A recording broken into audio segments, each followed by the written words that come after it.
Over 37% of Coinbase's active business is at risk of going under.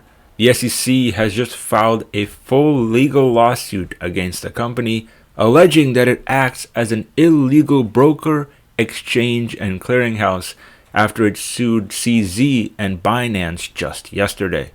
After what seemed like a very successful navigation through the 2022 crypto bear market for Coinbase, this recent lawsuit from the SEC seems to be acting as a pretty big blow for most investors and owners. So, how exactly will this legal action from the SEC affect Coinbase's legacy business? And how will it change the way we perceive stablecoins and tokens that are most often traded on exchanges like Coinbase? Well, in this video, those questions are exactly what I'm going to answer.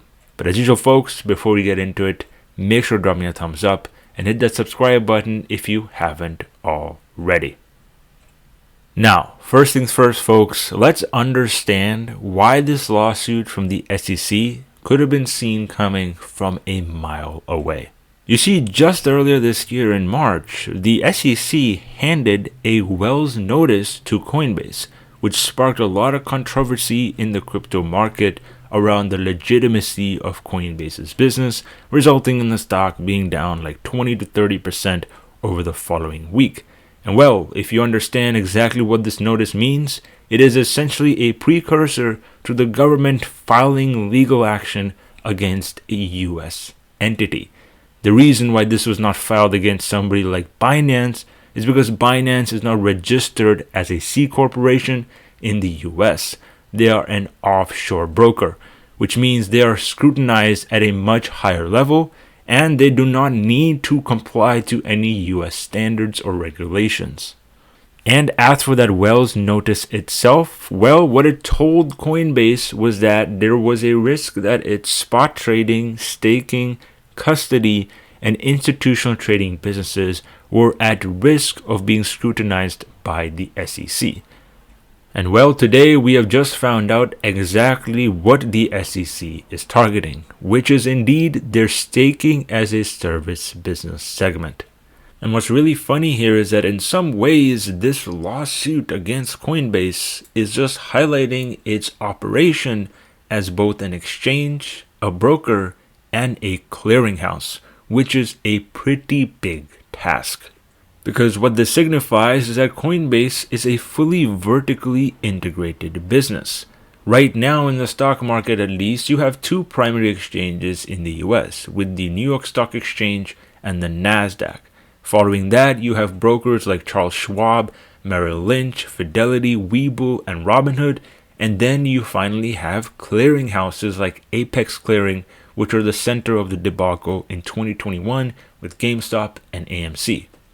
And essentially, Coinbase is all three of these companies in one, for the crypto markets at least. And essentially what the SEC here is taking advantage of is exactly that. They've realized that Coinbase is acting as this large monopoly in the US and that they can indeed regulate them if they see fit. And unlike what many people believe, this does provide some benefits to the SEC. First of all, it gives them something to work on for 2023. And second of all, it allows them to sue Coinbase to potentially reap the benefits of settlements and fines, which most likely is going to be the outcome of this lawsuit. However, a hefty multi-$100 million fine is not the only outcome for Coinbase.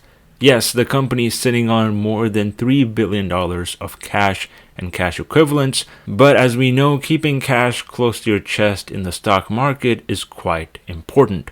One of the ways Coinbase could rectify the allegation that the SEC has done against them is by simply registering their exchange, broker, and clearing agency businesses with the SEC, which are expected to typically take anywhere from 10 to 18 months each. And the good thing is that if Coinbase agrees to do that, then the SEC is going to have no other points to make against the company.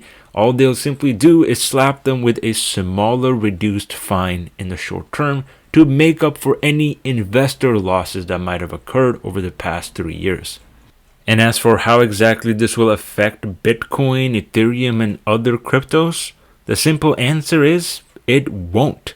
The only assets that are going to be affected are potentially stablecoins and tokens like Binance's BNB token, which currently has a market value of almost $44 billion. Stablecoins like BUSD, Cardano's ADA, Solana's SOL, Polygon's Matic, and Algorand's Algo are all mentioned by the SEC in the Binance lawsuit. And it's a similar story for Coinbase's lawsuit, where tokens like Definity's ICP and Near tokens are cited. In this case, what could happen is these tokens are delisted from Coinbase's exchange.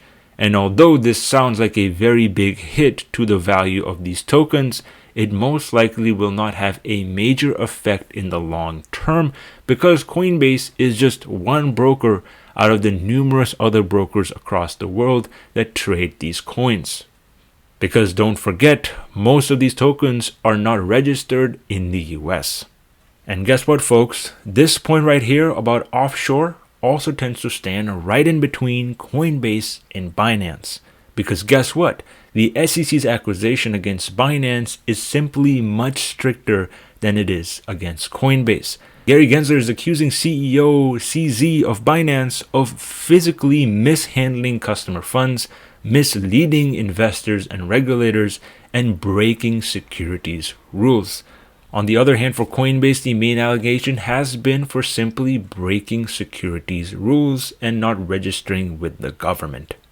And I'll be honest, although the SEC seems really smart to have targeted both Coinbase and Binance here, it's pretty clear that they have also done quite a lot of mistakes over the past couple of years, particularly by letting something like Coinbase trade public on the Nasdaq. Because why on earth would the SEC allow Coinbase to go public if it thought their business model violated securities laws? Because since 2021 of April, nothing has changed materially in the way that Coinbase is operating its exchange platform. This is clearly an oversight on the SEC's part, and now they're trying to make up for it by filing a Wells notice, which is essentially a warning, and then filing this lawsuit against the company. Because in the S1 prospectus that Coinbase filed right ahead of its IPO, the company clearly outlined a line item that said that there is a risk that they could not meet certain regulatory and securities laws in the US. The SEC clearly knew about that and still let the company go public, which either needs a revision on the way crypto exchanges are handled on public markets or the way the SEC regulates what kind of filings and risk line items are portrayed. As for the public market itself, this lawsuit doesn't seem to have a very significant impact on Coinbase's stock price, with it being down only around 13% and still being up more than 50% year to date.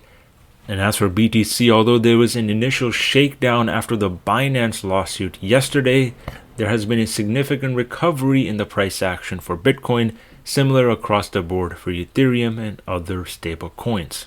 It's pretty clear that this is not another fraudulent situation like we saw with FTX in November of last year, but as usual, let me know your thoughts down in the comment section below.